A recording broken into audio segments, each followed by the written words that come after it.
no impact culturally? Do you think that doesn't change people culturally? Do you think people don't look at that as beautiful and emulate that as something to be? Why? It's imperialism. It is imperialism. It is empire building. And what we are seeing in Egypt is the decline of the North American empire. Every empire in the world has fallen. In history has fallen. And the North American empire is falling as we speak. And when we're talking about Iraq also, Mr. Joe Biden, who is now the vice president, at the time when he made these statements, he wasn't the vice president. But this is another function of imperialism, as we've seen from Iraq, from Palestine, from Sykes-Picot to the Balfour Declaration. Imperialism makes maps. It makes borders and it makes maps. And those borders are not necessarily recognized by the people within those borders and those maps. But it makes maps. Now, Mr. Joe Biden said the only way to solve the sectarian strife in Iraq would be to split it into 3 separate entities. Now, you have as close to a separate entity pretty much as you can get in the north already. But the idea that you can split the north, Kurdistan, the center, Sunni, the south, Shia, the idea that the United States has the right to split and divide people and tell them what they are and what they aren't and what they can and what they can't be is wrong. No one has that right. And so this is what imperialism is still doing today. It's seeking to make maps. Seeking to take land and set up military bases. When we talk about military bases, we're talking about from Japan to Colombia, to this country, to Australia, to Kuwait. All around the world, military bases, military bases, military bases, military bases. Why are these military bases there? What are those military bases there for? They are there for control. And that is what I am against. And being against that shouldn't make you unusual, radical, different. It's normal. It's normal to think it's wrong for one nation to have over 1,000 military bases worldwide.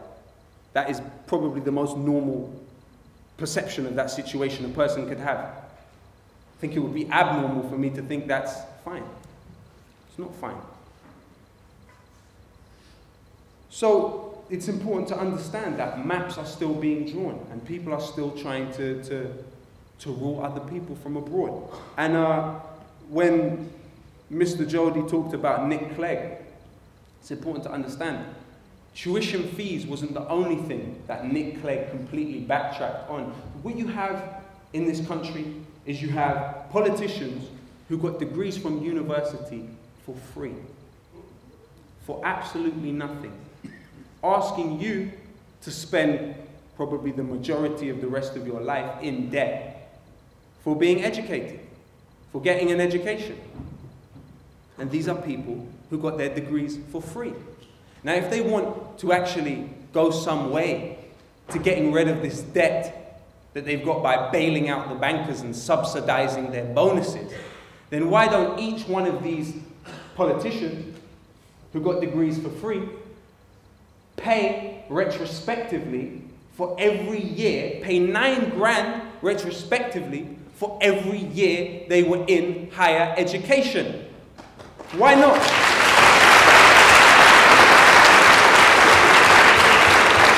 If they support this idea so much, then surely they would love to do that.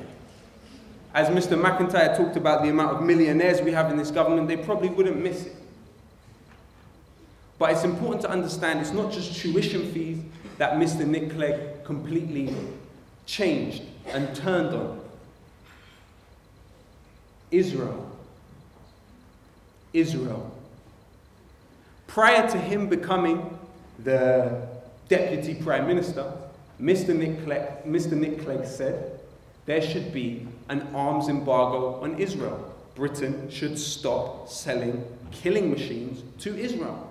I mean, when you're talking about a country in the Middle East which has invaded and occupied every single one of its neighbors, that's probably quite a good idea for Britain to try and take that blood off its hands. But what happened when he became the Deputy Prime Minister? He said he was wrong about Israel. He said maybe he'd spoken too soon. This is a man who was calling for an arms embargo and for the Israelis to withdraw from the occupied territory since '67. So that's quite interesting. I think when we look at certain politicians, a good way of telling whose interests they were serving while in government is to look at who they take jobs for when they leave government. Now, J.P. Morgan made billions upon billions off of the occupation of Iraq. Now, which great British statesman took a job for J.P. Morgan after leaving his job? None other than Mr. Tony Blair. So you see how the interests are served. Now, as far as I'm concerned, as I said before, the only line of division in this world today is between those that believe in the equality of all and those that believe in the supremacy of some. Thank you all very much for coming, and thank you for listening to us.